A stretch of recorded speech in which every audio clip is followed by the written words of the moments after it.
Yes. This is uh, new overlay that my friend Carrot made for me last week. And after watching it back, she said, your chat sucks. You need to fix that too. So she literally gave me a guide of like, step by step, here's how you should be setting up your chat. And screenshots and everything. So I followed that, and now that looks even better now. Too, so. Hello, spicy bread.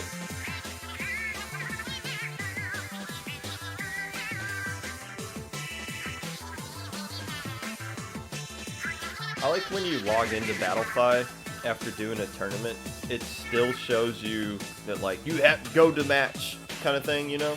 But like it's like a week later. Like I'm still getting notifications of like go to match for High Ink. Like it's like the website is just constantly reminding me that I lost the luau. Like thanks, I'm aware. I hadn't forgotten Battlefy. Thanks for the constant reminder. 2 weeks ago.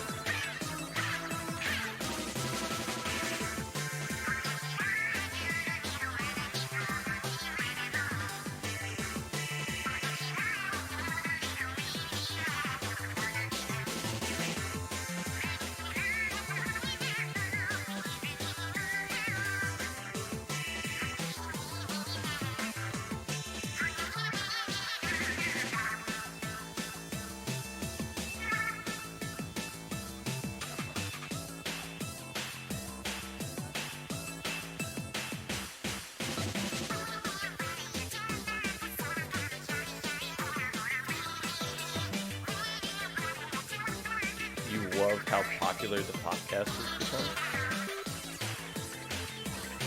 I wouldn't say it's popular. I think more people pay attention to it than episode 1, but I think it gets the job done. Thank you, Carrot.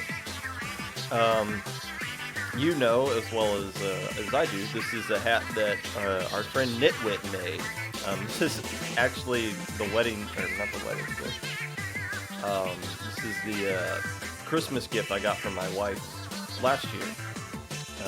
Or one of the... No, this was the birthday gift I got from my wife last year. This hat that Nitwit made that I'm now stealing to wear on here. Good almost noon to you, sir? Yes. It's noon somewhere.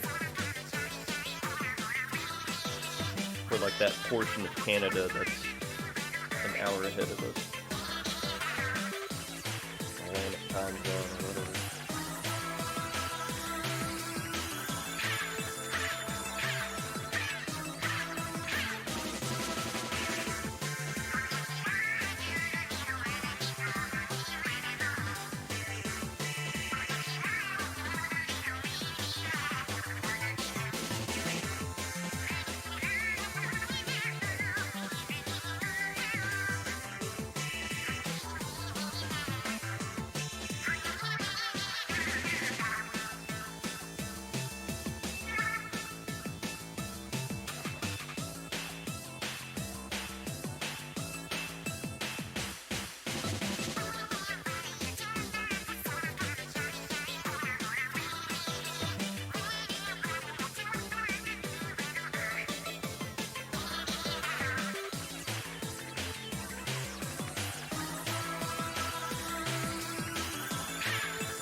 Season's greetings.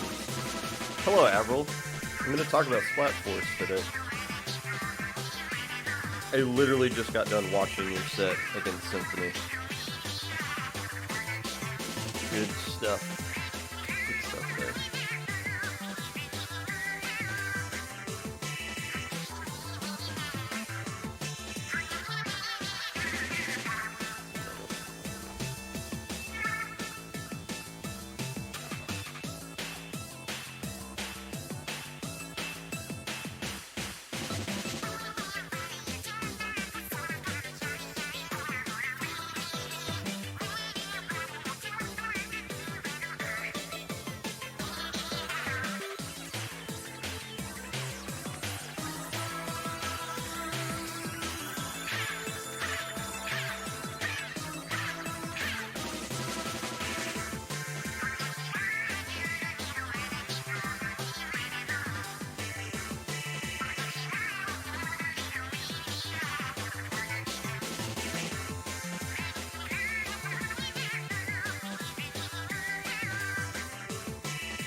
Alpha bracket was difficult. Yes, that's I mean, I'll get into this when the episode actually starts, but after Saturday night, so many people were like, "Oh, this is just a cakewalk," but I was like, "Well, yes, for some teams, Saturday is a cakewalk, but Sunday's a completely different animal." Some people got a little cocky after how well they did on Saturday, without realizing that literally every match you play on Sunday is going to be a bloodbath. But we'll get into that. You're still sure about low ink.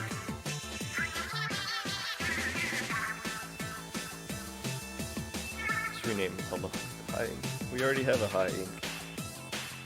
Had a high ink. The Priority Invitational.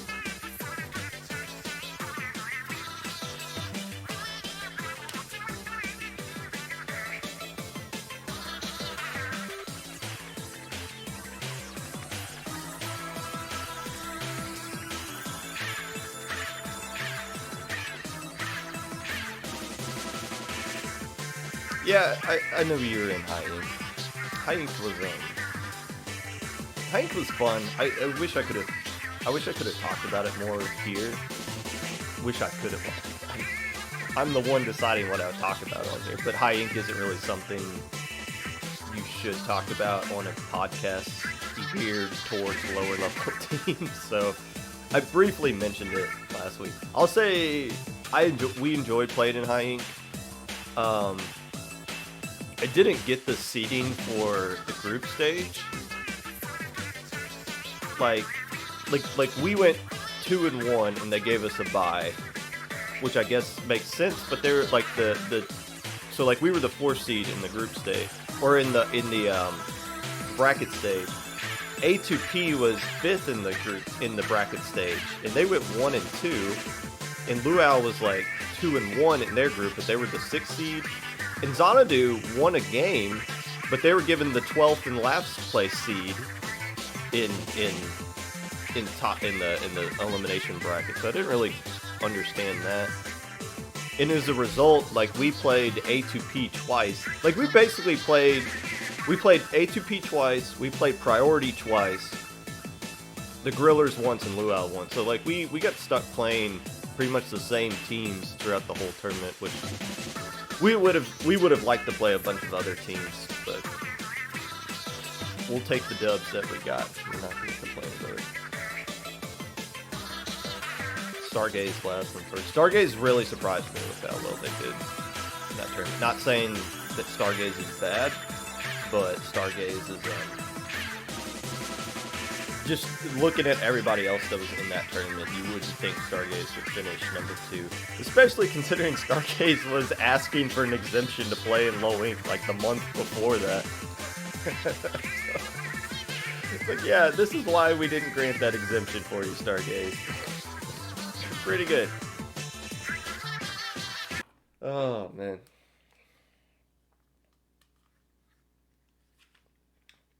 Actually, that should probably stay.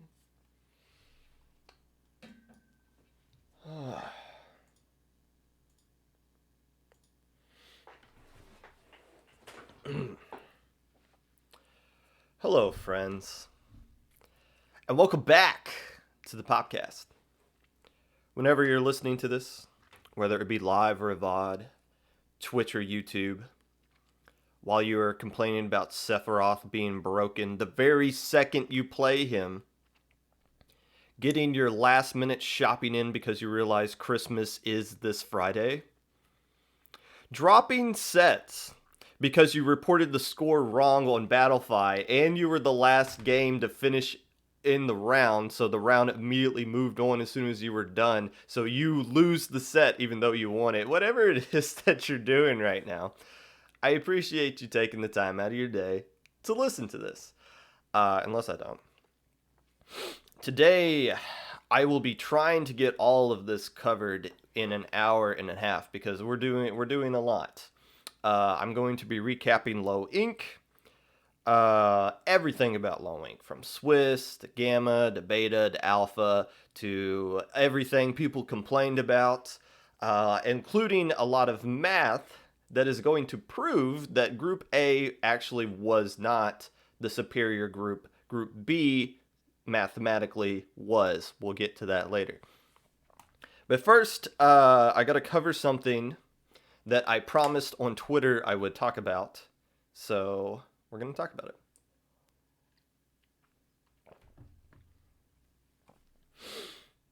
Fluency, who just won Low Ink yesterday, now enters into the realm of mid-level competitive Splatoon. It has been pointed out several times now, which is a good thing that it's being pointed out, that mid-level teams are dropping like flies, going on hiatus until the next SAC or midway season or whatever. Mid-level is where we see the highest drop-off of teams, mainly because there isn't as many things for them to do as there is in the lower level, and no tourneys that they can legitimately win or have a shot at doing success in due to the fact that all the high-level teams play in them. When I was a guest on Talk Speed Up with Dura, Matt, and K-Bot, that was a topic that was brought up. And I feel like that was the only reason why I was on a cast called Talk Speed Up, considering how slow I normally talk.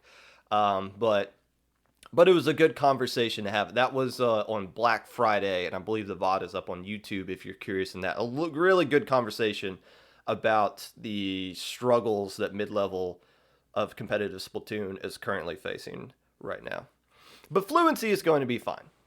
The Fluency itself is going to be fine. The established teams that are in the mid-level right now, these teams have been around since the dawn of time.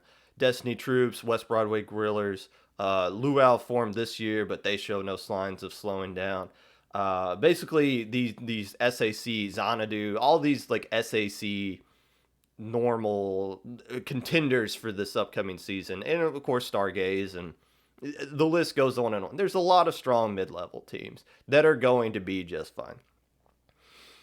The problem is, though, there's a lot of confusion going on right now as far as Midpoint and +0 is concerned. So let's talk about that.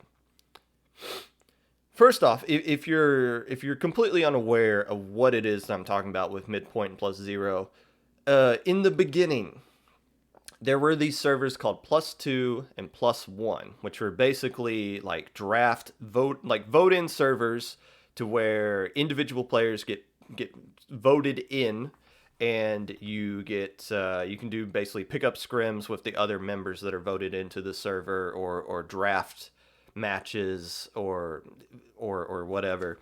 Basically, you get to play with a bunch of other players that are really good. +2 skill level is like what, upper end of Div 2 on up, and then +1 is like the top players we have in the community. So these servers come out, and the people who can't get into +2, what do? They make a new server, and it's called +0 instead of +3 for some reason. That makes no sense. +0 indicates that you're better than +1, right? Why would it? It shouldn't go 0, 2, 1. It should go 3, 2, 1. But I digress. I'm sure there's logic behind the meaning for that. +0 didn't last long, or at least it the amount of people that were talking about it on Twitter didn't last very long, and I don't know if it like completely died out or what, but it fell off the map of relevancy, at least as far as competitive Splatoon is concerned. So we now have this new group of people that can't get in the +2. So what do? They make Midpoint. Fair enough. Midpoint caters to like Div 5 to Div 3, maybe dips into Div 2 a little bit. Now, keep in mind, I'm using Ludi divs. I know I rant weekly about how they're not relevant anymore. They're not, but it is what it is. Just use your like suspension of belief or whatever. Just use that suspension of belief for like this segment that I'm talking about here, as far as like comparing players. But then of course what happens when you can't get into Midpoint? Well, a new server pops up, Launch Point. And what happens when you can't get into Launch Point? New server, checkpoint 1. So okay, so fine. We now have servers for everybody of every skill level, seemingly. Here's the issue though. +0 has recently made a resurgence, and they are now a public server, but it is also still has the private vote-in section to it, which is fine, which is totally fine, which is how like every other server basically is, at least that I'm aware of. I know Midpoint is like that. The problem is that it seems like Midpoint and +0 kind of serve the same purpose to an extent, and they're somewhat competing against each other. So but let's look at the issues first. First off, here's the problem that Midpoint has always had. Number one, not enough North American players are in it. It's predominantly EU players that are in Midpoint. I got offered to be suggested twice, and I turned them both down just because I know I don't have time to be doing drafts to stay relevant if I got into Midpoint. But the first time somebody offered to suggest me, the statement they told me was, we're looking to add more North American players. So it's something they are aware of as well, that there is a lack of North American players in the server. The other problem with Midpoint is that the skill gap within Midpoint itself is very vast, and people are, well, what is mid levels? If you're still in low ink, can you be considered mid level? Yeah, I think so. If you're like, what point is the cutoff? Like Launch Point kicks people out when you get to be too good. At what point at Midpoint do you kick people out? It seems like the skill gap within Midpoint itself is very vast. Another issue is the skill gap between the best player in Midpoint, who I don't know who that is, and the worst player in +2 is vast. It's very vast. There's no like clear path of how you get to Midpoint from Midpoint to +2. So +0 kind of comes in and kind of solves a little bit of these issues. It has North American players in it. It has mid-level players that are higher up on the portion of mid-level than is in Midpoint. So you would think they kind of they're serving the same purpose, but at the same time they're kind of not. But they are kind of competing against each other. It's like, what if? And several people are asking this question right now. What if these two servers were to combine and stop competing against each other and just make one giant mid-level server? No. No. That's not a good idea. And let me explain why. First off, it won't solve the skill gap issue of Midpoint. It's only going to make it worse. Now you're going to have Div 5 players in a mid-level server with a bunch of really good Div 2 players. So if the problem with Midpoint is that top and bottom are too vast, if you increase the top, then it's just going to be an even worse of an issue. So what's going to happen if they combined? The lower end of Midpoint is either automatically or eventually is going to get kicked out, right? Like that's going to happen. And then are those people that get kicked out, are they going to like start campaigning and start grinding so that they can get back into plus zero? No. What they're going to do is join up with all the players that are too good for launch point but can't get into plus zero. They're going to join with the old Midpoint players and they're going to make a new server, right? And let's just say, it's going to be a new server that's geared for like mid-level players, but only at a certain point, right? So let's see. I'm just going to think of a name for this new server off the top of my head. Midpoint. You people combine Midpoint into plus zero, eventually Midpoint is just going to come back and it's going to be the same doggone problem. You think this is going to solve anything, it's just going to make everything worse. The problem is, you know that's going to happen.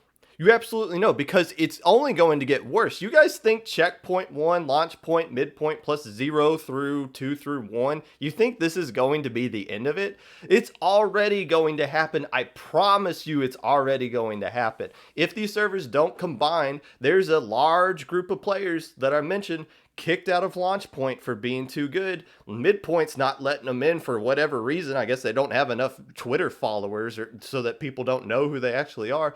It's just a matter of time before we get like a plus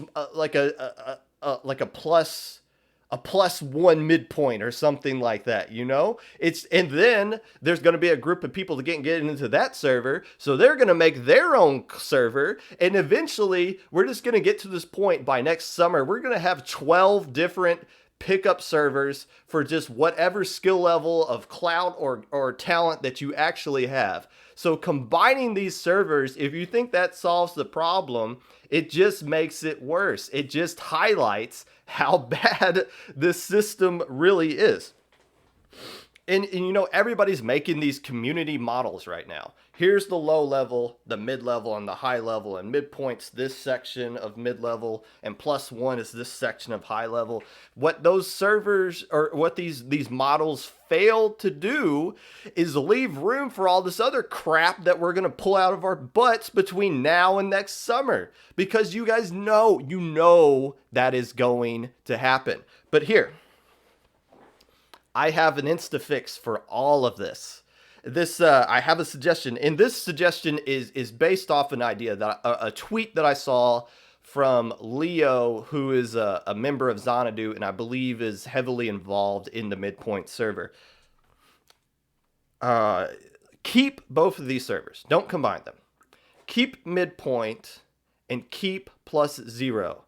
Now, Midpoint and plus 0 should work together. Midpoint should take its top portion of the top portion of its players, kick them out, and plus 0 should grandfather those players into their server. On the flip side, for all the players that Midpoint loses, they need to take these players that are too good for launch point, that launch point is officially kicked out, and take those guys in, grandfather those guys in.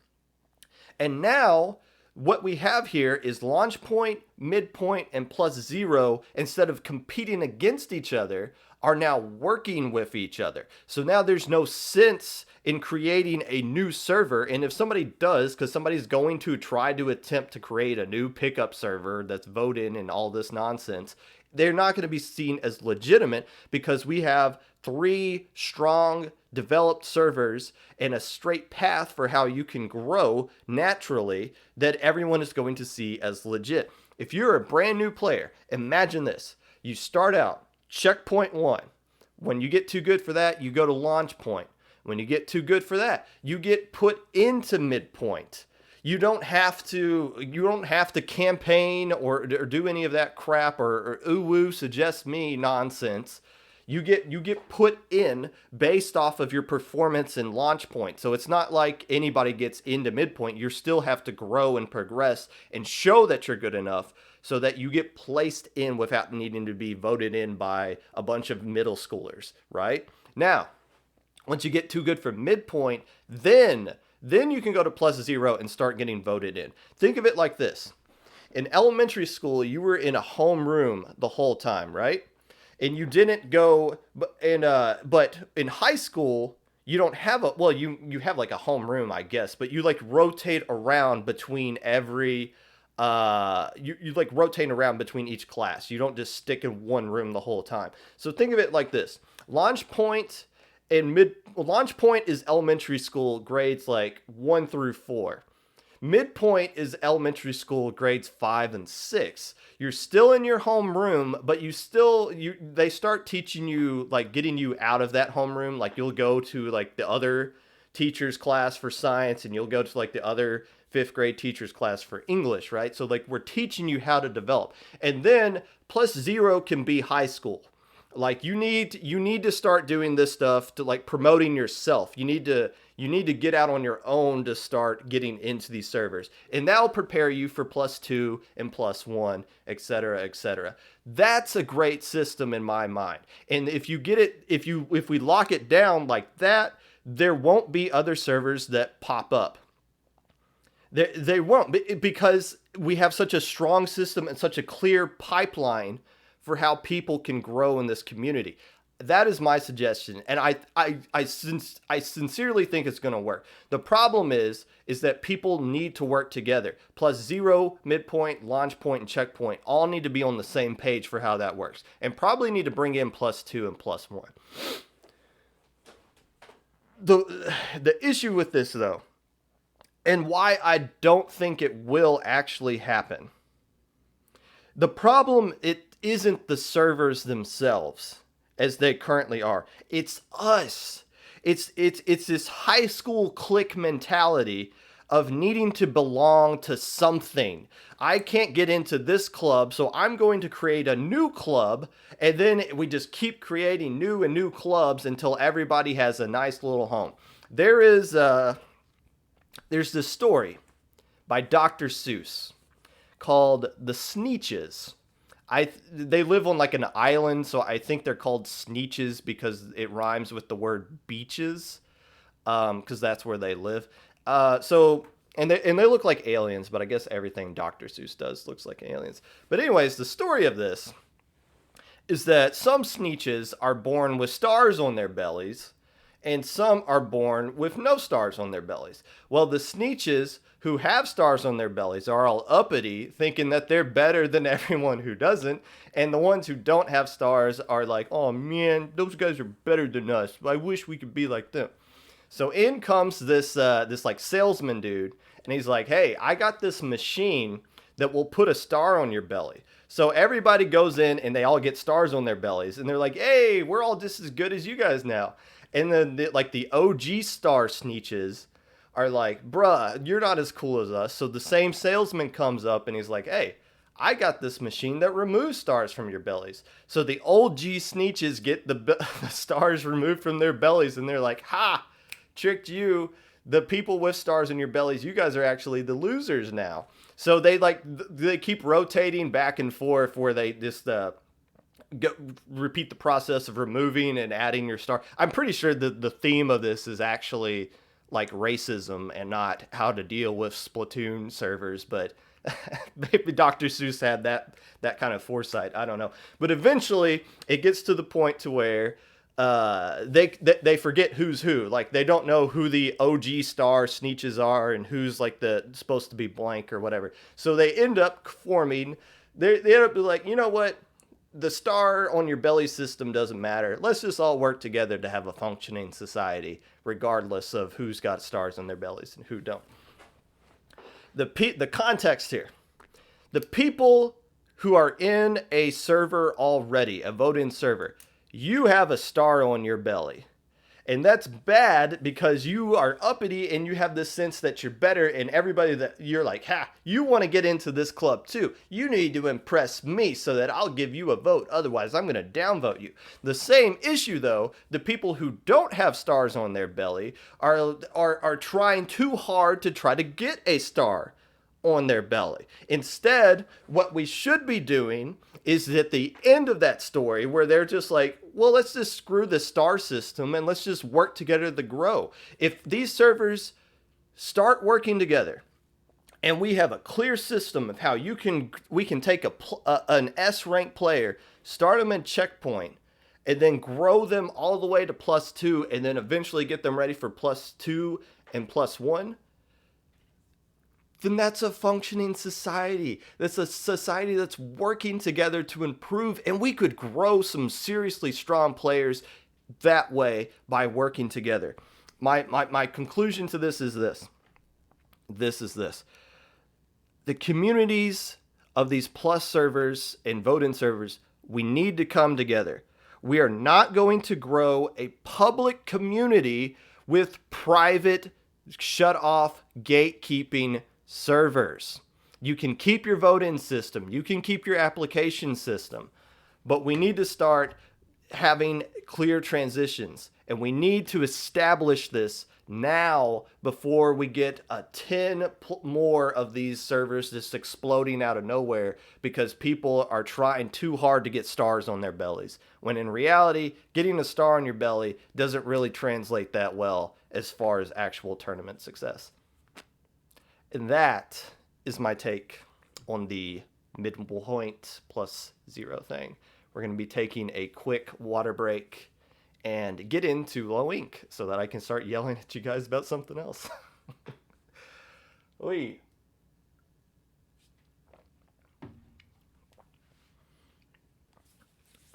Strin from Geek Squids. Okay, so we just, Destiny Troops just added a new player, Haya, to our roster. Haya got kicked out on launch point, and hasn't been accepted into midpoint yet. Whoever's didn't vote for Haya in midpoint, you guys are missing out because Haya is about to destroy SAC this upcoming season. We saw the talent in him. We'll take him. But yeah, the fact that like some players aren't getting into midpoint is just it's beyond me.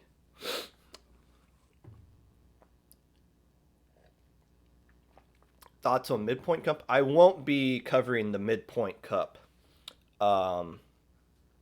because I don't really cover Midpoint tournaments on a it's not lower level. In my opinion, it's not lower level, so I don't need to be talking about it. Besides, next week is my State of the Union. So maybe I'll like describe it a little bit.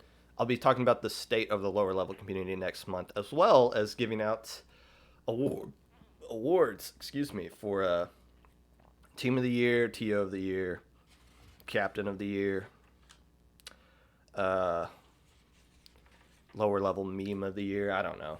But no, I won't be covering the Midpoint Draft Cup next week.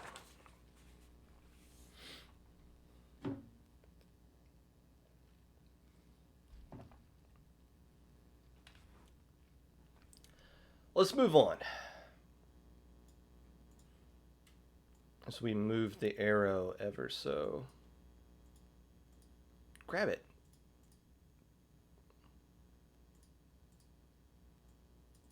Bruh.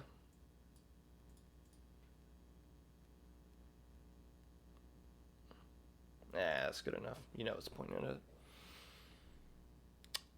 Low ink. The topic you guys are actually here for.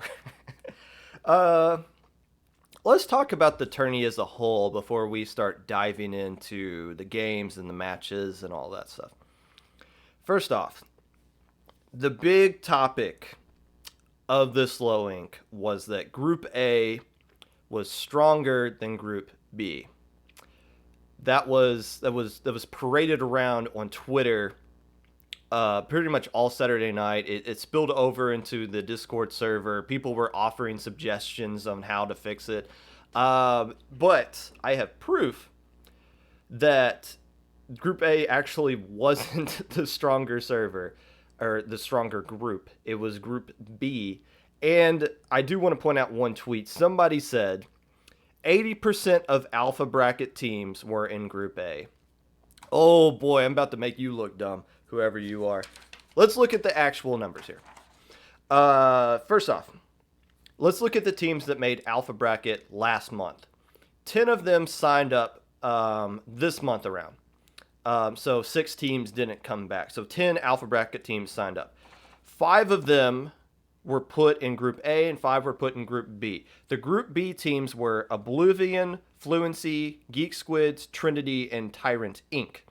The teams in Group A were Evening Chickens, Valhalla, Xylo, Squid Row, and technically the Ravenous Raccoons. The Raccoons disbanded, but they came back and played as a pickup team in this tournament. But I still, for the sake of argument, we'll count them as a legit team still. So that's 5 and 5. Those teams were split. Now, I did some digging back through this. There are 11 other teams that signed up in this tournament that had alpha bracket experience in previous months if they didn't make it last month. 6 of those teams were put in Group B and 5 were put in Group A. So the teams in Group B, Ryzen, Nova, the team with the Japan text, I believe we just call them Team Schedule because their name in Google translates to like schedule change. I think it's supposed to be like maps and modes have changed, but I'll just call them Schedule team from here on out. So Ryzen, Nova, Schedule, Symphony, Thimbo, IHOP, and Labyrinth X. The 5 teams in Group A were Persistence, Deathlights, Red Sun, Respawn, and the Shinobi Squad.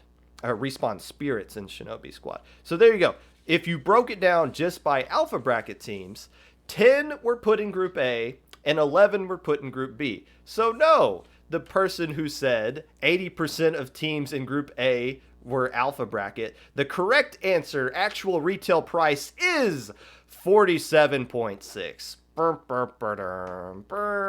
So most teams were actually in Group B than Group A. Congratulations, you helped spread misinformation and make Low Inc look bad when actually it was split evenly.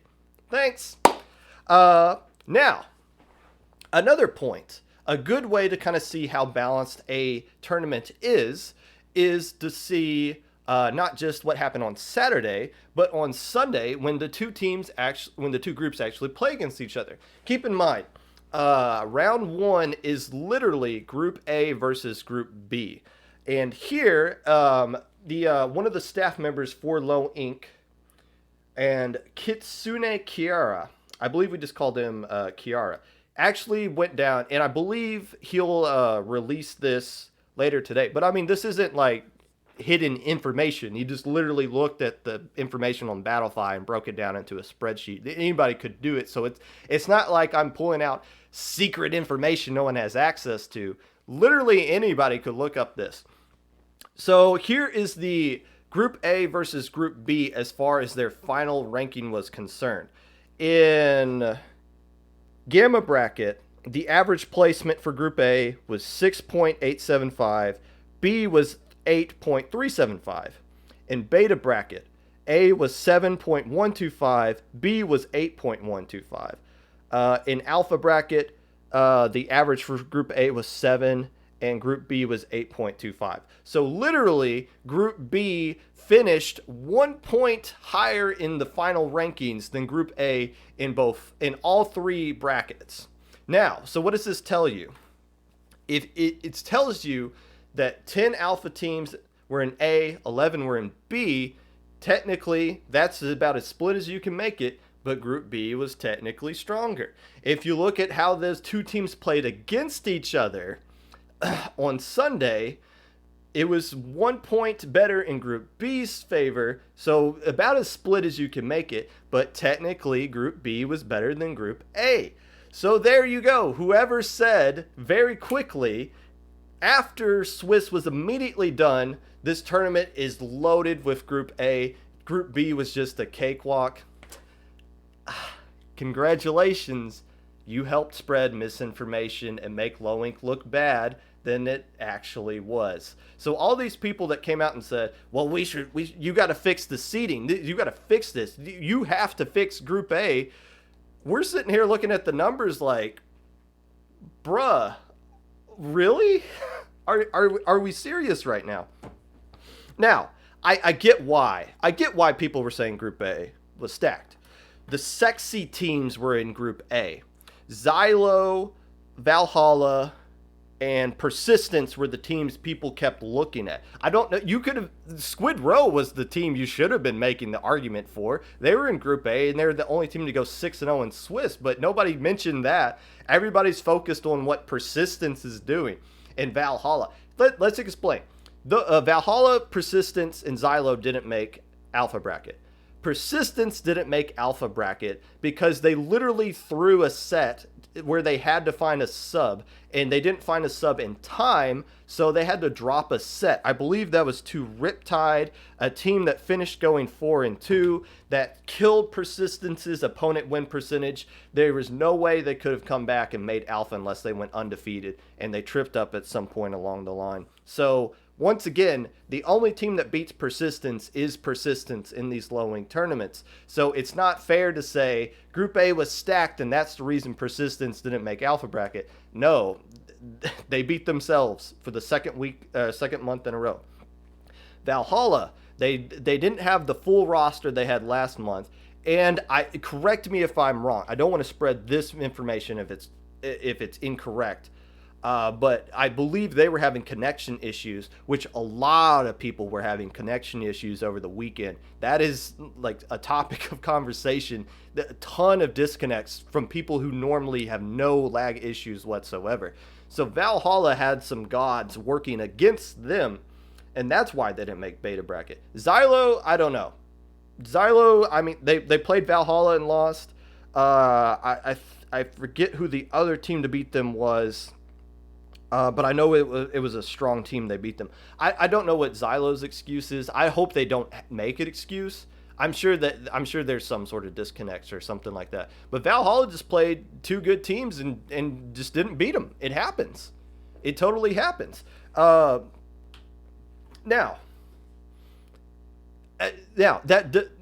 Yes, the sexy teams were in Group A, but Ryzen and Fluency, the teams that finished first and third in this tournament, were in Group B. They were with Nova, who's a very strong team. The scheduled team makes Alpha Bracket every single time they sign up. And Symphony, you guys love some Symphony. So to sit here and say all the good teams were in Group A, the teams in Group B are just sitting here like, oh, don't pay attention to us, please. Don't point out how crazy our bracket was.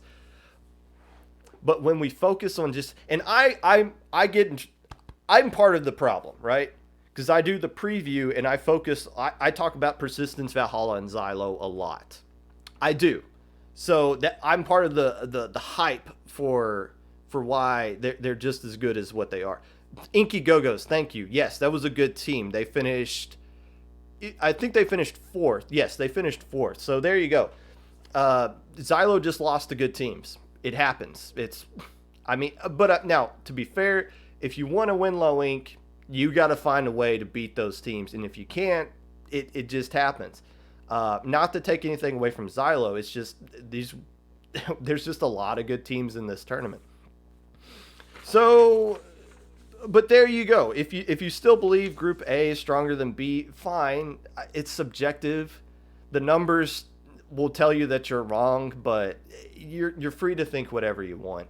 And it sucks because people are free to tweet whatever they want. You can just make a blanket statement, 80% of teams are in Group A, and there's nothing anyone can do about it. You can just tweet that out, and people are going to look at that and be like, hey, wow, Low Inc doesn't know what they're doing. They don't do seeding. They need to fix the seeding. This is horrible.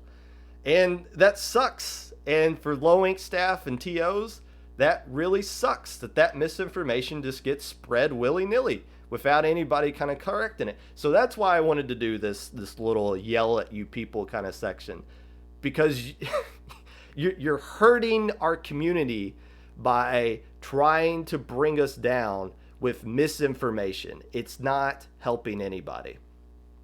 Now, and that led to the feedback saying, I'll comment on this. Somebody suggested that Low Inc. do seeding for Swiss. Suggesting that we do seeding is fine. The problem why Low Inc. isn't going to seed every single team 1 through 107 is that the vast majority of these teams have zero to little to no resume as far as like how you can actually seed them.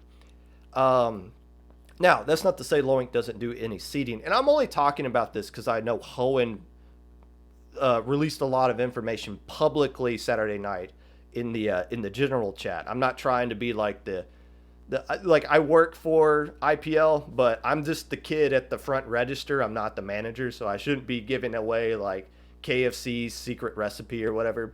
But this was already released, so I'll just continue to iterate it.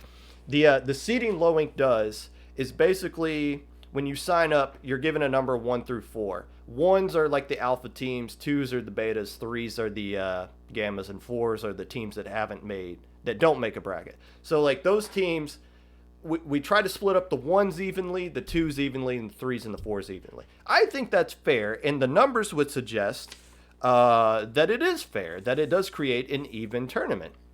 There are a few teams that we try to separate. Like yes, some alpha teams are stronger than others. So that's why, okay, Fluency, Valhalla, make sure they're split up. Ryzen and Xylo, make sure they're split up. Etc. Examples like that. But why are we not going to be like 1 through 107?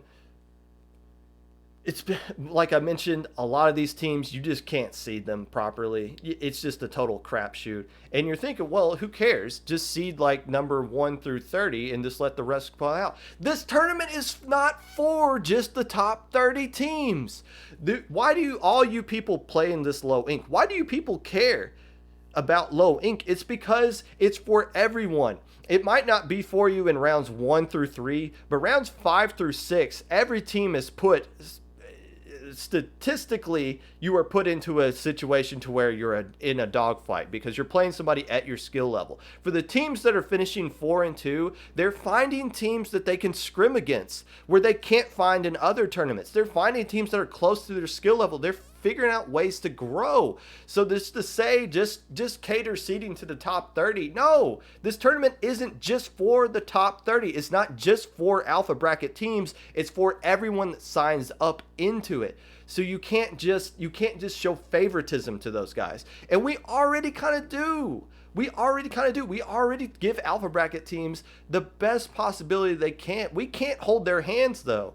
I can't take Persistence and say, here, you guys go straight into alpha bracket. They still have to earn it on Saturday. And I'm not knocking Persistence at all. I shouldn't keep using them specifically as an example for things. It's not fair to them. But you guys still have to earn it every single Saturday. You still have to earn it every single Saturday. I always thought this tournament was a guarantee for some teams. They're like, there's no reason to have them play Saturday. These past 2 months have proven otherwise. Every time you have to earn it. And hell, look at Fluency. Fluency was the last team to qualify for alpha bracket. They went 4 and 2, and their opponent win percentage was just a smidgen away from being in beta. They just barely made alpha, and they won the whole thing. You just got to survive Saturday at this point. So that's all I'm going to say about the tournament as a whole. It's frustrating, and it's going to happen. Every single Low Inc, it's going to happen. It's such a big topic of conversation now that no matter what happens in the tournament, somebody is going to go on Twitter and just be like, Low Inc sucks. And everybody else who didn't do good in that tournament is just going to spread that like wildfire. And honestly, I think Low Inc staff just needs to like shut down our personal Twitters after Saturday, because people are just going to overreact until the Sunday and the tournament ends, and then people are like, oh, this tournament doesn't suck. But I digress. Let's talk about the tournament, the matches that actually happen in the tournament now.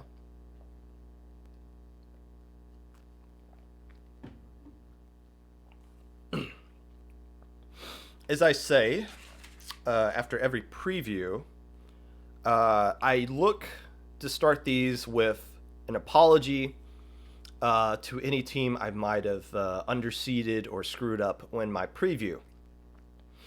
And I say start that. I'm now 40 minutes into this. I don't owe anyone an apology this time around. The team I picked to win won. Yo, Fluency. The Fluency actually won this tournament, and I picked them to do just that. Now I can't toot my horn too much, right? Because the last two teams to win low ink, I didn't even mention at all in my preview, so I can't beat my chest now, considering how bad I've sucked at predicting the top 10 going in previous months. Squid Row I had at number 4. They finished second here. Ryzen I had at number 7. They finished third. Again, I put Ryzen at 7 because we hadn't seen him in a couple of months, and I felt like it would have been disrespectful to put Ryzen above a team that had been doing well the past 2 months. But I think we all knew Ryzen was capable of doing really good in this tournament. So maybe I owe Ryzen an apology for putting them at 7 when they finished third.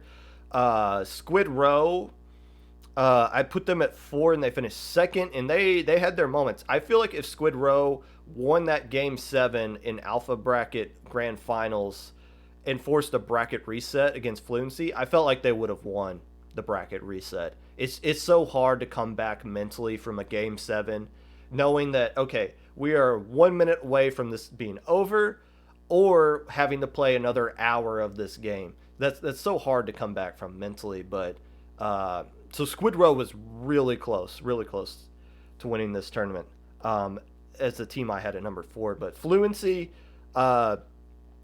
winning doesn't surprise me at all. They were a really good team. They play in a bunch of other tournaments. I think some people gave me flack for not putting Valhalla above them. And again, I don't think we saw the true Valhalla team in this tournament. But I stand by what I said. I feel like Fluency was the best team. They didn't have their full roster on Saturday, but they did on Sunday, and it wasn't easy for them. They almost got knocked out in winners finals. If Authentic doesn't find a way to get that last power clam in, they don't advance to grand finals. They go to losers, and I think Squid Row might knock them out in losers, because there's the mentality of going into losers finals versus a team that's been steamrolling everyone. Ask Ryzen. I think Squid Row would beat Fluency in losers finals. So a lot had to go just right for Fluency to win this one. It wasn't easy, but at the end of the day, they earned it and won it. The other 7 teams on my list, we're not going to talk about that. It's a tough tournament, guys. It's a tough tournament. A lot of people after Saturday night were starting to hop on some bandwagons here. Colossal Bliss was a team that was creating a lot of buzz, and rightfully so. They did really well on Saturday. Synergy, a good team. I'll be talking about them a lot later. And a lot of people started boarding the reindeer sled, the pickup team that was just tearing butt throughout this tournament. But and my top 10 is going to look a lot different next month. I see Colossal Bliss. Colossal Bliss needs to be on the top 10 somewhere. Synergy needs to be on it somewhere as well. And along with a bunch of other teams. So my top 10 is going to be pretty crazy as far as new names next month. But as far as teams that win this tournament, we see the same thing. It's the more things change, the more they stay the same. To win low ink, you have to be an established veteran team that has made deep runs in alpha bracket, and then you have to like overcome heartbreak and all of that stuff. So Fluency, add them to the list. West Broadway Griller, Xanadu, Luau, Blue Ring Kraken, Splatter Swim, which I think disbanded recently or is on hiatus. I saw something really sad on Twitter about that. But still, these are all teams that have grinded and grown, started from the bottom, now they're here kind of thing. They're not just some team that was Frankenstein created overnight to win low ink. That we don't see teams win low ink like that anymore. In 2019, yeah, we saw a lot of that, but with this 2-day system, only established veteran teams have been winning these things. And pickup teams have been doing good. Reindeer Sled, probably the best pickup team we've seen this year. But still, it's still not enough to overcome actual legit teams to this point. I'm not saying a pickup team will never win low ink again. These guys came, I think these guys came about as close as you can with a pickup team, uh, I digress. I'm getting off topic here. Until I see otherwise, I still believe the formula for winning low ink is being an established veteran team that is growing through low ink instead of just let's just make a super pickup team, take a bunch of players that are like borderline illegal and try to squeeze them through this tournament. No, it don't work like that, Chief. Let's get into Swiss.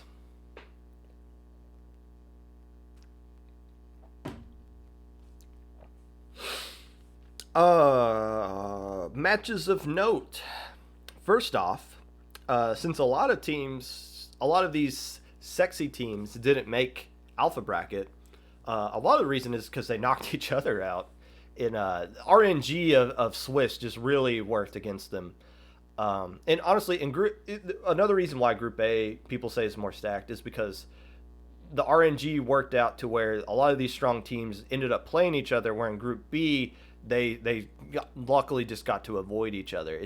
That just kind of happens, and Swiss kind of sucks like that. I'll give you that. But it gave us some exciting matchups in Swiss that were cool to see. First off, Valhalla 2-1 over Xylo. This was in round 2. That's extremely unlucky for this matchup to happen in round 2.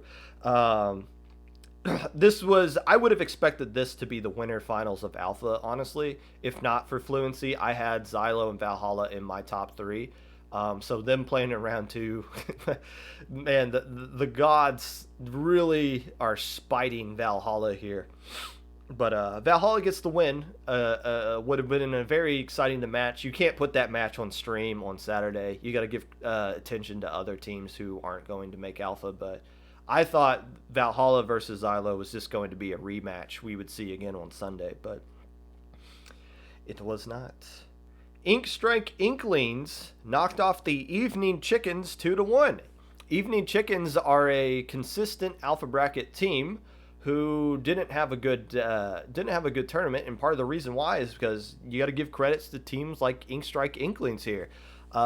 Taking down this alpha bracket giant, Ink Strike Inklings being a beta bracket-ish team who I sometimes think they flirt with the idea of making alpha bracket. They didn't this time around. Making any bracket was a miracle in this tournament, but credit where credit's due. Very nice win. Easily the best win Ink Strike Inklings has gotten all year, and what a time to get it here in December. Nova knocked off Fluency 2-1. Hey, Nova sent me some information before I did my preview last month, and they said we're not going to be able to play with our legit roster because one of our players is banned, so we're going to need a sub, but we feel really strong about how we're going to do in this tournament. I personally did not buy into the hype, not to throw shade on Nova. They are an alpha bracket consistent team. It's just playing with a sub versus all these established teams is hard to do. Ask Geek Squids. They couldn't play with one of their usual players as well. But when Nova beat Fluency 2-1, that's when I was like, oh, okay. Okay then. I started sipping the Kool-Aid at that point. That's a good win for Nova. Now, Fluency, I believe, needed subs to get through Saturday. But that doesn't take away from the fact that at the end of the day, the paper is going to read Nova 2-1 over Fluency. So a great win there for Nova. The Ink Kings 2-1 over Dream Knights. We scrimmed both of these teams last week with Destiny Troops. So we got to see these teams firsthand. They're improving. They're getting a lot better. This is interesting because Ink Kings finished 17th. Dream Knights finished 18th in the final standings. So these two teams finished in beta bracket, but the difference here between why one is 17, one is 18 is because they literally played against each other, and the Kings knocked off the Knights 2-1. So a good matchup. We talk about teams that are like established and veterans. It'd be cool to see these two teams kind of grow with each other, maybe start a little rivalry, and we'll see more matchups between these two teams going forward in Low Ink and other tournaments. Blazing Storm 2-1 over Nova. This is an upset. I want to know what happened here. Blazing Storm finished 3-3 on Saturday. And Nova, they're the only team to beat Nova on Saturday. So, an upset on paper. You don't know what really happened here. Disconnections were a theme throughout the whole weekend, especially on Friday night. So, you don't want to just be like, without seeing what actually happened, you don't want to just be like, Blazing Storm just straight up beat Nova, but let's assume that's what happened here. That's a very nice win for Blazing Storm. Geek Squids 2-1 over Wiggly Phantoms. This should be a 3-0 in favor of the Geek Squids. So Wiggly Phantoms, I don't know when they got that win, if it was like game 2 and they forced a close game 3 or something like that, but Geek Squids or Wiggly Phantoms taking one game off of Geek Squids is significant. That's probably the best single game win Wiggly Phantoms has gotten this year. These guys have improved so much over the course of this year. Wiggly Phantoms, it's going to be interesting to see where they are at the end of next year. But credit to Geek Squids to avoid the upset there. We see a lot of teams that lose a game and then they just get the seed of doubt planted in them, and then it just kind of stumbles over into a complete upset. But so credit to Geek Squids to avoid the upset, but more so shout out to Wiggly Phantoms for finding a way to take a game off of Geek Squids. Labyrinth X 2-1 over Bootleg Team. Labyrinth X being the team that won Gamma Bracket, beating Bootleg Team that made Alpha Bracket. So there you go. If you're wondering how much parity is in this tournament, the Gamma Bracket team beat an Alpha Bracket team in Swiss. So like these teams are all somewhat close with each other here. My winners from Swiss, before we move on into the Sunday stuff. First off, give me the Reindeer Sled team. This is a pickup team. Now, on Battle 5, these guys went 5-1 on Saturday. In reality, they went 6-0. What happened was, I kind of alluded to this in the beginning, they reported their score incorrectly on Battle 5, which is fine. Like, the Low Ink staff can go back and fix that, unless the score gets reported as the last match of the game and we generate the next round. Seeding in Battlefy for each round is determined by a record. So if you go back and change a team's record in a previous round, Battlefy literally explodes. It'll like try to change the current round, which would just throw everything out of the water. So once the next round starts, everything is locked in. You can't go back and change things. Which sucks because I'm the worst offender of this. I've probably done this like 10 times. I report the score wrong. You give it the win to the other team on accident. I don't know why. Maybe just subconsciously I'm expecting us to lose when we actually win. I don't know. So Reindeer Sled, they actually did go 6-0. Even though Battlefy said they went 5-1. Again, the pickup team going 6-0 is pretty impressive. And they deserve some credit for that. Half English Breakfast. This was a Gamma Bracket team last month, and they went 4-3 here, with some key wins coming against Symphony and Resilience. Resilience being a new team I'm excited about that I didn't know existed until this tournament started. Interested to see what they do going forward, but Half English Breakfast beating Symphony is that's significant. I know there are VODs of that match out, and I haven't seen it, so It could be anything going on in that match, as far as I know. But half English breakfast beating a team like Symphony and going 4-2 in this set makes you think like, whoa, okay, this isn't just some cute team anymore. This is like an actual legit team that can do some damage in this tournament here. So half English breakfast, nice tournament for those guys. Blazing Storm, a new team that went 3-3 here. Again, they had a nice win against Nova. This is you like seeing new teams show up in low ink, and a lot of new teams were in this low ink. A lot of new teams that are coming from the North American Open.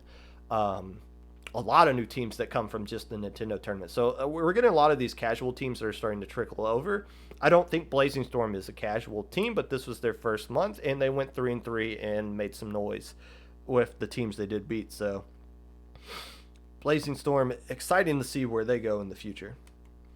I got to give some credit to CIA here. They went 3-3 after having a rough few months, which is usually going 3-3 is enough to make Gamma Bracket. This month, however, Symphony went 4-2 and made Gamma Bracket. Like you could have won 4 games and still made Gamma. That's how rough this month was. But regardless, Symphony CIA, very nice tournament for them bouncing back here. Bootleg team going 4-2. Speaking of tiebreaker rules, I guess I haven't mentioned that yet. Probably won't. That's another thing people complain about. But opponent win percentage is the main factor for tiebreaker on Battlefy. Bootleg team going 4-2 here had the highest opponent win percentage across both groups, tied for the highest at 72.2%. This is a new team. They played in SOS coming up to this. I feel like they have a bright future. If they make Alpha Bracket again next month, I think we can include them into the top 10 somewhere because that would show consistency from them. Synergy, this is a new team from Minnow Cup. They went 5-1 in this tournament, a 69.4 opponent win percentage, which was the highest in Group A. This team is definitely going to be on the top 10 next month, considering they did really well. I believe they finished second place in Minnow Cup in Tower Control, and went 5-1 Saturday here. They didn't do too well in Alpha Brackets, but again, that's just the meat grinder of Alpha Bracket. But Synergy, a team that is on the rise for sure. Red Sun, welcome back, Red Sun. They went 4-2 here after taking last month off after failing to make any bracket in October. Instead, they bounced back here, go 4-2, make beta bracket, and made some noise on Sunday as well. So welcome back, Red Sun. Nice bounce back tournament for you guys. My biggest winner from Saturday, give me the Totally Squidsters. This is the team that went 2-4 last month. They only got recognition because they beat Persistence, but I think that was the set where Persistence had a player get locked out of their house, so they had to lose that set. So Squidsters go 2-4 last month. This month, however, they went 4-2. They beat teams like Checkmate, Oblivion, the Schedule Change team, and Half English Breakfast, and tied for the highest opponent win percentage at 72.2% in Group B. In other words, they had the toughest schedule of anybody literally in this tournament, and they still found ways to go from 2-4 to 4-2 and make Alpha Bracket. So, biggest winner, Totally Squidsters. Nice tournament for them. Let's move the arrow on down. Oh my gosh. The arrow got caught in this awkward spot. Can we just make it really big and then grab it and then shrink it? Okay. There we go. It like got caught in an awkward spot to where I can't click it. I need to just make a thing to where I just like hit a button and it just magically goes down, but Carrot hasn't idiot proof explained that to me yet. So.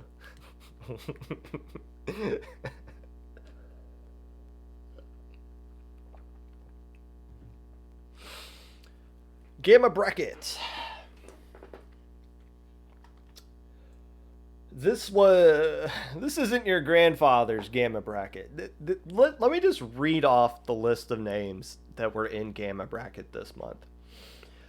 Deep Fried Octolings, Day Old Sushi, Symphony, Splat Force, Labyrinth X, Inkstrike Inklings, Surf and Turf, Checkmate, Rising Hope. What is this? Is this Alpha Bracket Junior or is this Gamma Bracket? My goodness. Keep in mind, Alpha Bracket or Gamma Bracket was stacked for one reason. A lot of teams signed up for this. Again, you could have gone 4-2 and not qualify for beta. There was just way too many teams that played this month, and so a lot of teams that went 3-3 didn't even make it for this. And keep in mind, if you're a team that usually makes Gamma and you didn't qualify for Gamma this month, that doesn't mean you didn't improve. Trust me, you didn't move down. And if you feel like you did from how your performance on Saturday, so be it. But if you're like, man, we didn't make Gamma, that means we suck. No, no. Just making Gamma is an accomplishment with how this tournament worked out. Matches of note. Rising Hope, 3-2 over Checkmate. Hey, the number 1 seed beat a number 16 seed in this tournament. This is the only time this happened, by the way, on yesterday. And it wasn't easy. Checkmate, they've won Little Squid League in the past. I think they barely beat Splatter Swim to win a Little Squid League. So they're a strong team. Checkmate always signs up for lowing and never checks in. So they actually played this time around. And they just about knocked off Rising Hope, the number 1 seed here. So credit for Rising Hope to avoid the usual curse of the number 1 seed and actually get a win. But more so, shout out to Checkmate for scaring them there. Other matches of note. Inkstrike Inklings 3-2 over Surf and Turf. This is a matchup you would typically see in beta bracket. Surf and Turf, a team that has been improving dramatically over the course of this year. Inkstrike Inklings, a team that is now starting to take games or sets, not just games, but sets away from alpha bracket teams. These two teams clashing here, a very close 3-2 win in favor of Inkstrike Inklings. A nice win for them. I think the best match, or at least as far as I'm concerned, was Splat Force 3-2 over Symphony. The match that was in the winners bracket. I believe this was winners quarterfinals, not the rematch these teams had against each other in round 5 of losers. I love seeing matchups like this. I always talk about Symphony because they're always finding themselves in these really competitive matches on Sunday, whatever bracket they end up in. But these are two teams that are old guard. They're like the OGs of lower level Splatoon, right? Like a lot of us owe credit to some of these teams for paving the way. These are the teams that had to like our weekend. Our idea was a good time was winning one game in B&S and losing the other 5. So like when these two teams play against each other, it actually means something. There's history here. It's not just two good teams playing. It's two good teams that know each other, very familiar with each other, and so there's more on the line than just a win or loss. So I actually went back and watched this one. I always watch things from Symphony's perspective, so I actually watched it from Splat Force's perspective, and you could tell they really wanted to win this one. I mean, of course, you want to win everything, but you can tell there's more things, in particular when two teams actually know each other. 3-2 into the favor of Splat Force here. A very intense set, back and forth. And shout outs for both teams for putting on a really good performance in this one. A really fun one to watch. So congrats to both teams, but obviously to Splat Force for finding a way to come out and get a win here. My winners from Gamma Bracket. Give me Resilience. You guys know I love when a team pops off in losers bracket. Resilience got knocked out by Splat Force and Winners 3-1, and then started tearing butt. Beat Nightshade Beta 2-1. Inkstrike Inklings 2-0. Splatarians 2-1, and before running into Splat Force once again and losing 2-0. Resilience, a new team from Carbonine, or yes, Carbonine. I mean, he's in chat, yeah. Formerly from Bread Gang. I was interested in seeing what the what would rise from the ashes of Bread Gang disbanding. Resilience seems like a pretty good team off of their first tournament. Be interested in seeing what they do in the future. Nice wins, nice tournament there on Sunday. Obviously, give me Splat Force for what they did in this tournament. They finished third place. I talked about Resilience's Symphony. Once they got into the losers bracket, almost beating Day Old Sushi 3-2. They kept the streak going there. They beat Resilience, Symphony again. Man, they just picked on a few teams here. Ultimately losing to Labyrinth X 3-0, but finishing in third place. Nice win there for Splat Force, or a nice tournament for Splat Force. And my last winner here, give a shout out to Rising Hope, the number 1 seed. I don't think we've ever seen a number 1 seed win Gamma. That, again, seeding doesn't really matter in Gamma or Beta, or Alpha for that matter. But as the number 1 seed here, they held on and beat Checkmate 3-2, beat Inkstrike Inklings 3-2, took a game off of Labyrinth X, but ultimately losing to them 1-3, and then losing Symphony knocked them out in losers round 4. So Symphony obviously having a really good tournament here as well, getting 4th place in Gamma. Symphony's been showing up on Sundays, which is rare to see. Gamma, Beta, whatever. Symphony is showing up on Sundays. You can't say that about every team. Some teams are just Saturday teams. Symphony is a 2-day team. So give them credit for that. But Rising Hope, I feel like they did really good here, so give them a winner roll. Grand Finals, Labyrinth X versus Day Old Sushi. Again, if I'm saying Labyrinth X versus Day Old Sushi, you would assume this is like an alpha bracket matchup. No, this is Grand Finals of Gamma. So crazy. I did skim through this one. Sigurd streamed this one. So Labyrinth X comes in as the team from the losers bracket. Well, actually, let me set this up, and you could probably figure out how this goes. These two teams played in winners finals. Day Old Sushi beat Labyrinth X 3-1. Labyrinth X is coming back in here from the losers bracket. We see this every single month. In that scenario, the team from the losers bracket forcing the rematch in grand finals always wins, and that's the case here. Labyrinth X won Game 7 in the first bracket, a very close game on Splat Zone Skipper Pavilion, and that forced the bracket reset on Day Old Sushi, and you can tell, and rightfully so, that they were just, Day Old Sushi was just not thrilled that they got to play more Splatoon after all the Splatoon they played up to that point over the course of the weekend. Labyrinth X obviously being like, hey, we beat this team that we lost to earlier today. Now we get to an opportunity to win the whole bracket. So Labyrinth X wins 4-3, and then in the bracket reset they win 4-2. Credit to Day Old Sushi for bouncing back and winning 2 games there. Obviously, that takes a lot of mental fortitude, I guess, which is something you would expect from a team that is eligible to register for Medicaid, but. Very nice second place finish there for Day Old Sushi. But what does this mean? For Day Old Sushi, they made beta last month.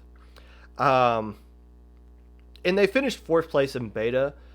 So they've made deep runs. I talked about Symphony being a 2-day team. Day Old Sushi is now a legit 2-day team.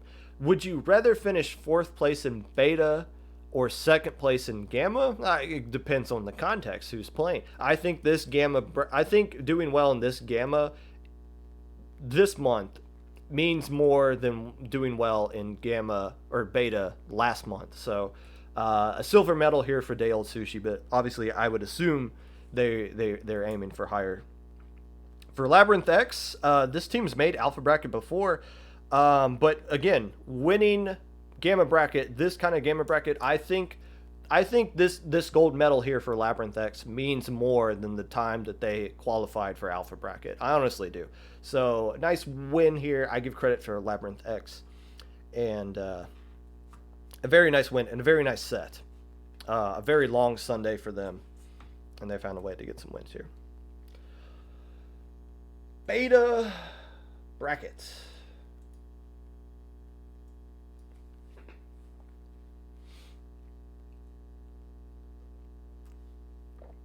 Hey, I already talked about Nova earlier on the Saturday thing.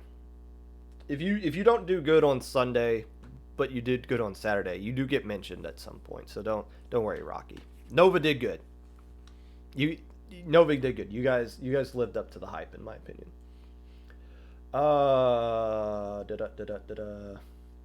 Beta brackets. Now, here's the story. Before we get into the actual matches, the story here is not so much who played in beta, but who didn't. A lot of teams who are traditionally in alpha bracket didn't qualify for it, finished in beta, and I think some finished in gamma, and they dropped immediately on Sunday. I'm not going to condemn teams for not playing on Sunday. I'm also not going to condone it. I mean, you earned the spot that you earned. If you don't want to take advantage of that's your call. I don't think we need to be shaming anybody. I saw somebody tweeting like, you should play no matter what. I'm like, no, if you don't want to play, you don't want to play. I mean, I personally would like to see you guys play. I mean, I'll give credit to Xylo here. I'm sure I know for a fact Xylo did not want to be in beta bracket, but they showed up anyways and they showed out. I think playing in beta, I can see why you wouldn't want to, because it's kind of a trap. If you don't win beta bracket, people are going to be like, wow, you really suck. You're a team that people thought would win the whole tournament. You can't even win beta. But that's not fair. You know, that's really not fair. So I can understand why they wouldn't want to sign up for that. I just wanted to mention that. And I'm not going to point out specific teams individual who didn't do it, but I would say that just leave them alone. I mean, there's no need to point it out. There's no need to point it out, really, in a negative way. Matches of note: Wason and the guys 3-0 over Tomorrow X Splatoon. Why am I pointing this out? Well, Tomorrow X Splatoon is the number 1 seed, and Wason and the actually, it's not Wason and the guys, it's Wason and the gays. I can't read my own handwriting. Wason and the gays was the number 16 seed, and they 3-0'd the number 1 seed. How about that? If it was any tournament other than low ink, you would be surprised, but that's just typically how low ink works. So nice win there, Wason and the gays, not the guys. It could be guys, but I don't want to assume gender. Where did this? Oh, winners finals. This team name was Finals Aren't Over, but they're pretty much Triton Splatoon, the University of San Diego, California, beating Xylo 3-2. This is probably the biggest win in their team's history, and honestly, I would go as far as to say it's arguably the best win by a college team this year. That's not to discredit anything ITAP has done. Obviously, ITAP has got some really good wins under their resume. ITAP is, if we were to rank college teams, ITAP's number 1. There's no question about it. But I feel like this win against Xylo, again, I don't know who played for Xylo or anything like that, or the circumstances that were in part of this game. But Triton getting that win there, probably the best win by a college team this year, I would assume. Lastly, shoutouts to this match. Radioactive versus Shinobi Squad. This one went 3-2, Radioactive being the number 2 seed, Shinobi Squad being number 15. 2 seeds typically do better than the number 1 seed, I think, because there's not that kind of expectation on them as much as there is with the number 1. But this was a really close matchup here. Shinobi Squad has made Alpha Bracket before. Radioactive has flirted with the idea of making Alpha Bracket, getting a nice win here. in round 1. My winners from Beta Bracket. Give me Twice. These guys beat Red Sun 3-1. And then Geek Squid said, you guys should go down to losers bracket. They beat them 3-0. But Twice was like, fine, we're cool being in losers bracket. Beating Shinobi Squad 2-0. Tyrant Inc. 2-0. 2 alpha bracket teams they beat back-to-back in beta. Beat the big boys. I don't know who that was, but they beat them 2-1. And then the Rolling Raccoons kept on rolling right over them 2-0. So a nice tournament here from Twice. I believe this is formerly Elite X-ish players. I don't know if they're going to be known as Twice going forward or if they're just going to be Elite X or whatever. But a nice tournament here for Team Twice. I got to give credit to Xylo. You got to give credit to Xylo. They finished 3rd here, but they proved to be the strong team that everyone expected them to be. Swept Half English Breakfast 3-1 over Wasson and the Gays. Swept Geek Squids, and then a close Game 5 loss to Triton, and lost to the Rolling Raccoons 3-2 in losers finals. Losing to the Raccoons is that's not surprising. The Raccoons beat them in Swiss last month 2-1. So that's, if the Raccoons, I wish the Raccoons were still an actual thing and this wasn't just a pickup, because you want teams to stick around longer so you can build history. Xylo and the Raccoons could be a really good rivalry if they were to stick around going forward. But Xylo here in this really tough beta bracket, finishing 3rd, finishing just a few games away, honestly, from winning the whole thing. Got to give them credit there. And lastly, the big boys. They beat Dream Knights 3-1, ran into the Raccoons and lost, and then beat... No, they beat the Raccoons. They beat Dream Knights and the Raccoons 3-1, fell to Triton 3-1, and then lost twice 2-1. But a nice run there in winner's bracket, knocking off the team that would eventually win the entire beta bracket. So, big boys, nice win there. And I'm not going to give them the C-Boys treatment. I'm just going to awkwardly call them big boys. Grand Finals. Triton versus Rolling Raccoons. Holy crap. What? First set, Rolling Raccoons won 4-0. Second set, Rolling Raccoons won 4-0. My goodness. This was a Ludi set. They basically swept them in a Ludi set and said, come back, we want to beat you 3 more times. Whoa, this is the biggest butt whooping we've ever seen in a grand finals. And it's surprising too.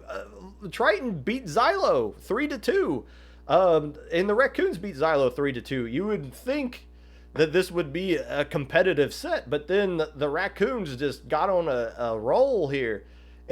My goodness, what... Now, what does this mean for both teams? For Triton, silver medal here means a lot. A really good result and a surprising result. Again, college team. You love to see a college team improving. Oh, you want to see them get up to the level where ITAP is, because that could be a really good rivalry if they were to be in the future. But ITAP being on hiatus because of school stuff. Obviously, Triton, their team name here is Finals Are Over, so they didn't have to deal with all the projects and stuff that got in their way in this tournament. A really strong result here. Hopefully, we can see them grind out over the winter break before the spring semester starts, and we can see some more improvement from them. From the Raccoons, come back, dadgummit! Why not?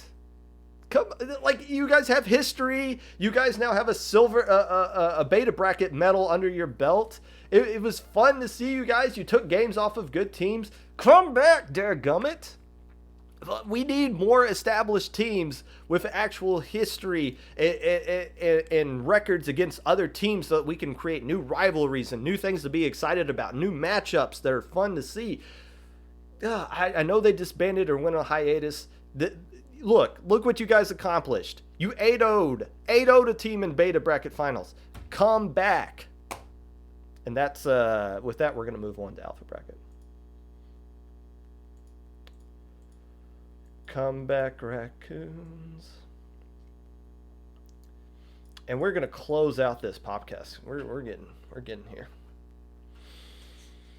Alpha brackets. Matches of note. First off, Colossal Bliss 3-2 over Nova. Colossal Bliss was they're not a new team. They played in other tournaments before. But this was the first time we've seen them in low ink. And they did really well on Saturday, but the question was, teams that do really well on Saturday, it doesn't always translate to success on Sunday. Beating Nova round 1, 3-2, even though Colossal Bliss was number 7, number 10, so on paper they were supposed to win, but beating an established team like Nova here as closely as they did, that is when I was like, oh, okay, this Colossal Bliss is actually legit here. So that match, definitely something worth noting. Scheduled change, beating Syndicate 3-2. This game was on stream in round 1. It was really close. Syndicate used a sub, which is somebody who I actually suggested. They were new to competitive, and I was like, you should go put a sub ad into low ink and see and get your feet wet into competitive. That person did. They ended up playing an alpha bracket. So welcome to competitive Splatoon. You're on stream with about 100 people watching you, and you're playing a really good team, and they almost beat them, but credit to schedule change there. And Syndicate, I believe this is a new team. I've never heard that name before. Put on a good show here and a good fight out of those guys. Lastly, I kind of hinted at this earlier, but my last match of note was Fluency versus Ryzen. 3-2. This was winners finals. This was on stream. It was the first one me and Magic did, and it was crazy good. Crazy good. Ryzen wins the first 2. Fluency sweeps the last 3. Throwing in a power clam at Clam Blitz Mako Mart. Authentic being the last player left alive. I still don't understand how Ryzen doesn't win that game, but winning that game changed the whole thing. If Authentic doesn't throw in that power clam, and Fluency their route has to go through losers finals, I don't think they get to grand finals, honestly. I think Squid Row knocks them out in losers finals, just because of the mindset that teams go into losers finals with. So this set right here, and what I didn't realize when I was commentating this, and I wish I did because I would have loved to point it out, this is a rematch from Saturday. Ryzen beat Fluency 2-1. Again, that wasn't the same Fluency team we saw, but this winners finals was a rematch at some point. I thought Xylo versus Valhalla was going to be a winner final rematch. Nah, it was Fluency versus Ryzen. I wish I saw that before I commentated them, but a huge win by Fluency, and honestly, that Clam Blitz Mako Mart game got them the tournament win. My winners from Alpha. Give me the Inky Go-Go's. There are 2 teams that destroyed losers bracket here, and we're going to get to both of them. First off, Inky Go-Go's lost to the pickup team, the Reindeer Sled, 3-1 to start the Sunday off. And then just made losers bracket their biatch. Swept Totally Squidsters, 2-1 schedule change, 2-1 Unknown Squids, 2-0 Synergy, and then lost in losers round 5 after 4 straight loser matches wins. Lost to Squid Row 2-1. Inky Go-Go's, welcome to Low Ink. You guys showed up and showed out. My goodness, what a strong team. Colossal Bliss, got to give these guys some credit. Obviously beating Nova in round 1 of winners, and almost beat Ryzen, losing to them 3-2 in quarterfinals of winners. And then when they got the losers, they knocked out Trinity, a team that has made alpha bracket several times in the past, ultimately losing to Squid Row, who finished in 2nd place. So the only teams to beat Colossal Bliss on Sunday were the teams that finished 2nd and 3rd. Not a bad showing from these guys. Lastly, the last winner from this alpha bracket, I gotta give it to Ryzen. I know they're not happy that they finished 3rd place. Literally every time they sign up in this tournament, they finish in 3rd place. And again, that's why I go back to saying how important that Clam Blitz game was on Mako Mart against Fluency, because if Ryzen wins that one, they avoid losers bracket, and they're now 0-3 all time in losers finals. So that you can't highlight enough how significant that clam blitz throw is, that authentic made from the left side there, how much that changed everything for the tournament. But credit for Ryzen, making third place in alpha bracket every time they sign up is still really impressive. We haven't seen them play bad in any alpha bracket, and a lot of teams can't say that. A lot of teams can't say that. They just can't find ways to win winners bracket, and I think that's the only way they'll win this tournament. If they come back, is they have to win winners bracket. They can't go to losers at all at any point. Grand finals as we wrap up this lengthy episode. Fluency won against Squid Row 4-3. This was a great back and forth set. Again, I think if Squid Row wins that game 7, which it didn't look like there was at any point on Skipper Pavilion, splat zones, I felt like Squid Row had an opportunity to win that one. That was just Fluency's game from start to finish. But Squid Row, keep in mind, these two teams played in round 1 of winners. Squid Row was the number 1 seed. They went 6-0 in Swiss, 6-0 in Group A, but they played Fluency, the number 16 seed, in round 1. Fluency swept them 3-0. Man, what? Congratulations. You went 6-0 in Group A. Your reward is playing Fluency in round 1. Welcome to Alpha Bracket. That's not a prize. That's a punishment. But Squid Row, to their credit, won 6 straight matches in losers finals to almost force a bracket reset against Fluency. And taking 3 games off of Fluency when they got swept by them earlier on the same day, it was really impressive. It's just Fluency, and I said this, I felt like Squid Row was the smarter team. That's not to say Fluency's a bunch of idiots, but I felt like Squid Row's strategy was better. It's just Fluency's mechanical skill was just too high to overcome. Fluency ultimately gets the win here. So what does this mean for both teams going forward? For Squid Row, this is their first time medaling in low ink.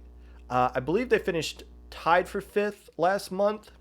So 5th to 2nd, Squid Row trending in the right direction.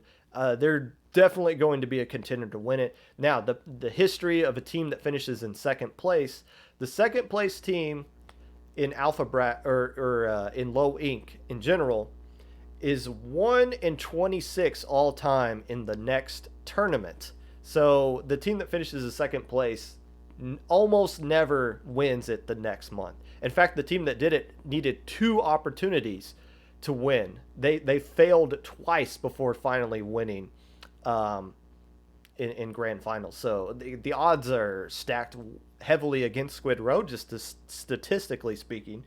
But they're still going to be a contender. They're a team that's improving. I think now they have more time to actually play in low ink consistently, and the results are starting to show. For Fluency, the first number 16 seed to win from Alpha Bracket. Again, not a surprise. This is the ultimate example of just survive Saturday. That's it. It doesn't need to be flashy. You don't need to go undefeated. You don't need to go 18-0. You just need to survive. Just qualify for Alpha Bracket. It doesn't have to be sexy. It doesn't have to be dramatic. Just survive Saturday and get to Sunday, because that's exactly what Fluency did. Literally the last team, just a smidgen of a percentage point difference between them making Alpha. You know what got Fluency into Alpha Bracket? It was probably some match that happened round 6 that was at the very bottom between like 2 teams that were just fighting for a second win to go 2-4 that changed the opponent win percentage just enough for the favor of Fluency. I don't have time to look and like do the math for that, but I bet you the only reason Fluency made it is because like some match that nobody paid any attention to barely changed the standings at the top. That's just how Swiss works with opponent win percentage. But hey, the only people who complain about tiebreakers are losers, by the way. That's not like losers like you're a dork or something. No, like you literally lost. If you win 5 games, you don't have to worry about the tiebreaker. The tiebreaker gods smiled upon Fluency and they took advantage of it, winning this tournament, and they are now officially banned from low ink. Welcome to the high ink fraternity. Whenever that next tournament is, if we're gonna get another high ink. But it's been an hour and a half. I need to go to work. We need to raid somebody. Next week is going to be, there's no tournament to cover, so we're going to be discussing the low ink, or the state of the lower level community. We're going to be giving out some awards. I'm going to do some tweets later this week where you guys can nominate your team of the year, TO of the year, player of the year, captain of the year. I don't know what all the categories are going to be, but we're also going to talk about the year as a whole, recap the whole year and what everything means as far as the lower level community is concerned. Hey, somebody from Symphony is streaming right now. Takura. Let's go raid her. Streamer of the year?